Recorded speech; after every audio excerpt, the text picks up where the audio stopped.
Antonio Huancaruna Saavedra, fundador del grupo, nació en 1931 en Chota, Cajamarca, lugar donde logró culminar solo sus estudios primarios. Casado con Herminda Isabel Perales, tuvo 5 hijos, de los cuales destacarían Ricardo, Olivio y Arcadio. Antonio Huancaruna solo se dedicaba en su mayoría a sus chacras y a hacer negocios con el café, a través de la red comercial que daba de la Sierra de Cajamarca a Trujillo, y los valles de Ceja de Selva, todo ello para sustentar la economía del hogar. El origen de este grupo es ciertamente humilde y su acumulación de bienes como dinero, tierras y propiedades fueron empezando lentamente, todo ello se debería a su concentración en el negocio del café. Sobre este grupo existen también leyendas negras que lo vincula a actividades ilícitas, pero no existen pruebas o investigaciones sobre ello, solo queda en especulaciones. La especialización en café cubrió sus actividades como productores y compradores en varios valles, y posiblemente a través de ello crear conexiones de negocios como importantes proveedores de café en grano. Estas actividades le dieron una idea de cómo estaba formada la cadena de café y dónde se era más rápido y seguro laborar. Como se sabe, la industria del café es una cadena global norte-sur muy bien organizada que constituye la segunda materia prima mundial después del petróleo, donde el control de la cadena ocurre por las grandes empresas internacionales que compran a muchos productores de café para luego venderlo de formas diferentes, como el café regular, descafeinado en granos y molido, de esta forma abasteciendo a una gran masa de consumidores que necesitan este producto. El origen de su fortuna, más allá de su habilidad para insertarse bien en la cadena del café norteño, en la cual ya tenía un mercado regional establecido, no se sabe mucho más. Las tierras cafetaleras que adquirieron se ubican en Alto Mayo y Chanchamayo. El hijo de Antonio y Herminda, Ovidio Huancaruna Perales, cursó estudios en el Colegio Nacional San José, fundado en 1958 de Chiclayo. Se conoce que Ovidio y su hermano mayor Ricardo estuvieron en una universidad de Berlín, Alemania. Un punto fuerte que supieron aprovechar fueron sus estudios y las oportunidades que les generó el negocio de su padre. Si nos preguntamos qué estudiaron en Alemania, no existe una fuente que nos digan qué carreras cursaron precisamente. Se especula que estudiaron química farmacéutica, otras versiones se afirma que estudiaron administración y finanzas. A pesar de que no exista una información que mencionen qué carreras estudiaron, no se puede negar que estudiaron en un país avanzado de Europa y sumado a ello, fueron ganando experiencia que los familiarizó tanto con la cultura y mercados europeos, siendo este país uno de los primeros y más importantes destinos de exportación de café. Los Huancaruna son un grupo netamente familiar que, como los Añaños, otro grupo emergente, ha involucrado a todos los miembros de la familia en los negocios, brindándoles educación, pero que a diferencia de ellos, por tener diferentes dinámicas familiares, no se han dividido. La empresa madre del grupo fue fundada por Antonio Huancaruna y sus 2 hijos Olivio y Ricardo, quien en este último funge de jefe, que fue establecida en 1985 con el nombre de Perusa, haciendo referencia a los apellidos de la familia, Huancaruna Perales. Perusa empezó comercializando café verde, para luego a partir del 2000, comenzar también a tostarlos, y ya para el 2002 comenzó a venderlo bajo su marca que lanzó al mercado nacional, que se llama Café Alto Mayo Instantáneo, compitiendo con el grupo grande Nestlé. En 2009 Café Alto Mayo Instantáneo, en fuerte competencia con el grande Nestlé, había logrado ganarle una parte de sus consumidores, siendo más específicos el 25% del mercado. Ese mismo año Café Alto Mayo abrió su primera cafetería para competir con empresas extranjeras como Starbucks y Made Coffee, a los cuales también le abastecía, y con el tiempo logró asentar una cadena de café de máquina y cafetería. Perusa se convirtió pronto en uno de los principales compradores de café, y tenían una amplia gama de productores del campus en la Ceja de Selva norteña. Según un artículo de La República, los Huancaruna ya para fines de los 80, enviaban varios containers a Alemania, y la calidad del café peruano se empezaba a destacar entre la competencia. Para 1991 se modernizan y adquieren máquinas y equipos para café pasado, continuando su expansión en el exterior. Desde un inicio el grupo se centró en conectarse con clientes extranjeros para empezar a colocar su café en el mercado internacional. Inicialmente eran proveedores de Nestlé, una de las principales productoras de café digitalizado. La marca Nescafé y Kirma de Nestlé en el año 2002 tenían el 90% del mercado, un predominio abrumador, aunque en ventas de café molido o en grano existían más competidores de diferentes tamaños. Esto beneficiaba a la Huancaruna, ya que al haber diferentes empresas, pero ninguna bien colocada como Nestlé, se les haría difícil pero no imposible ingresar al sector, sin mencionar que se tenía que manejar la cadena de producción desde el campo, la cual ellos dominaban. En 1985, Perusa se juntó y trabajó con pequeños productores de café para especializarlos en hacer cultivo de café orgánico, eso sabiendo que de primera mano que el mercado exterior no querían café elaborado con químicos, y lo preferían lo más natural posible. En 1989 habían 20 peruanos exportando café, de los cuales Perusa entraba dentro de ellos en el puesto 11 del ranking.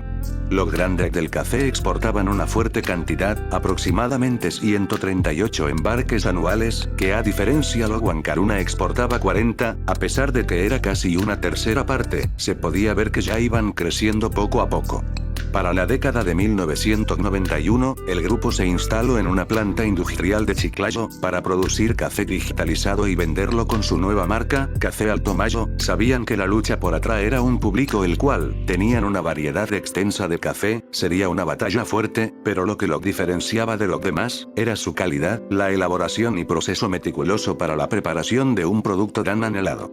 De esta forma se empezó a diversificar y hacer todo un proceso en cadena hacia adelante. En 1993 Perusa adquirió a Troxen Motor del Perú, para transportar sus productos y al mismo tiempo prestar servicio terrestre a otras empresas de la zona donde residían, de esta forma continuando con su proceso de eslabonamiento hacia adelante para reducir los costos. Tras 15 años de operaciones, para el año 2000, Perusa logró adentrarse con éxito con el café orgánico en Alemania, y como según su página web, combinaron las mejores prácticas ancestrales con la modernización. En 2008 el grupo se conformó mejor, de la cual evolucionaron a Perusa Holding, un conglomerado que abarcaba todas sus empresas. Los principales propietarios y directorio los conformaba los hermanos Huancaruna Perales, de una forma más fácil de decir, era una empresa netamente familiar, en los cargos altos estaba un Huancaruna o alguien de confianza de ellos. Dato importante, es que el grupo decidió modernizarse y ser un poco más inclusivo, esto quiere decir que iba a incluir en su línea, cafés especiales de 9.000 productores y cafetaleros de Amazonas, Cajamarca, San Martín y Junín, las principales zonas cafetaleras del norte y el centro del país. En este mismo año fundó su primera empresa en el exterior, Troxan Motors Ecuador, iniciando de forma controlada su proceso de globalización hacia un país vecino. Sin embargo, una vez tenido el capital y evaluando que existen riesgos, los Huancaruna se dirigieron a otros cultivos, pasando a una fase más compleja de diversificación, lo que los llega a consolidar como un grupo norteño, quizás, o probablemente lo más fuerte de Chiclayo, Lambayeque. El café es un sector en el mercado, como lo hemos dicho antes, muy extenso en cuanto a variedad, nos referimos y por consecuencia muy competitivo, sumado a ello que pueden llegar casos imprevistos, que uno como persona no tiene control. Estos serían las plagas, el caso más reciente sería el que arrasó con el Perú en el 2013. Por ello los grupos empresariales optaron por ser compradores en vez de productores, ya que lo veían más rentable. Según Ricardo Huancaruna, dicho de forma breve, existe competencia y es grande, países como Honduras o Burundi tienen un buen café, pero ninguno como el peruano, que le puede dar competencia al café colombiano, uno de los mejores.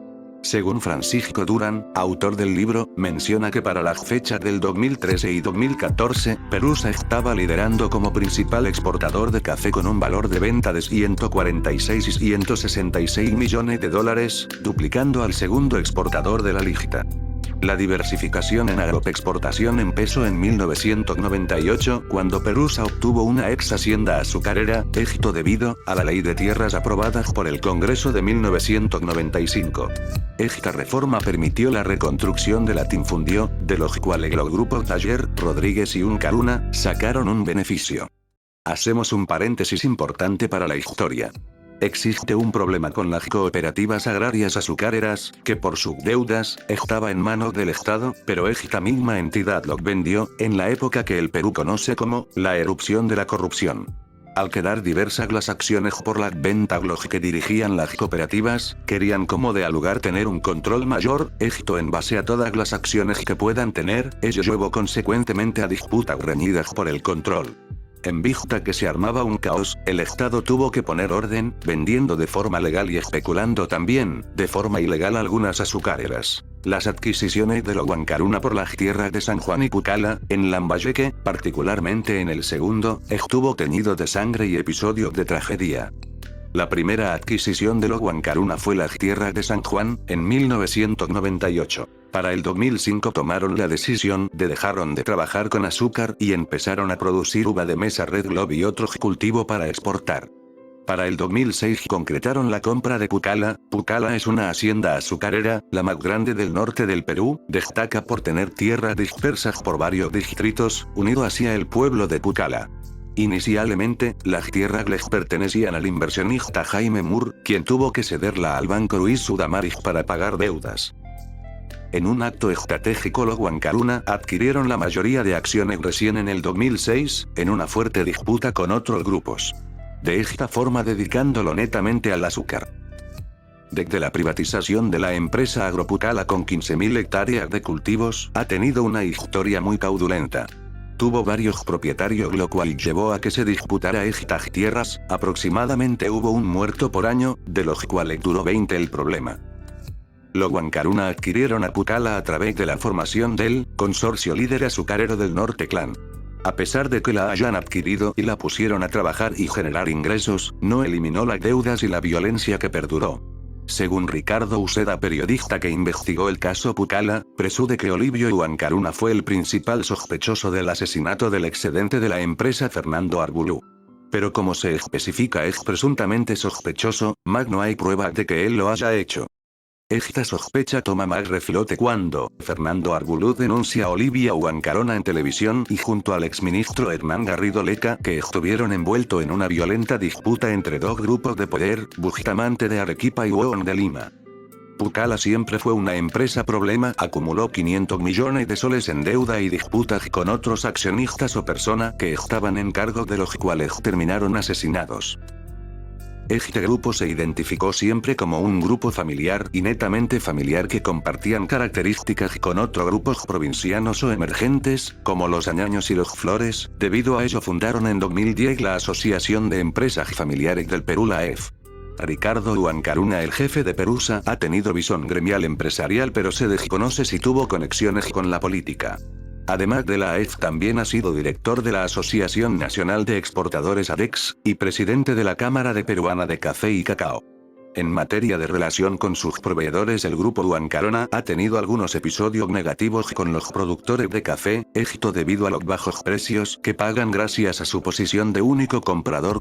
En cuanto a problemas internos con sus colaboradores no existe mucha información, ya que al igual que los Dayer y Ferreiros, otros dos grupos que conforman los 12 apóstoles, reservan bien la información empresarial y lo que se conoce o es poco o simplemente no hay.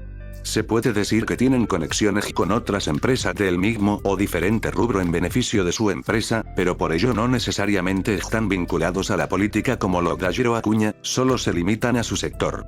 Podemos observar que el grupo Huancaruna es un grupo reciente pero que supo generar oportunidades en base a los recursos que tenían, el cómo dieron la oportunidad a la siguiente generación, en base a sus estudios, y que por coincidencia el lugar donde estudiaron, tenían un vínculo con el sector que elaboraba el patriarca. Es curioso y personalmente me cuestiono cómo es que lograron entender el sector en el que trabajaban. No tanto el café, sino estratégicamente, pues como menciona el libro, el fundador, solo cursó estudios primarios. De ahí el cómo tuvo esa visión para enviar a sus hijos a otros países con carreras y eso, para ser lo que son ahora. Bueno, eso sería todo de mi parte, suscríbete, deja tu like y nos vemos en el siguiente video.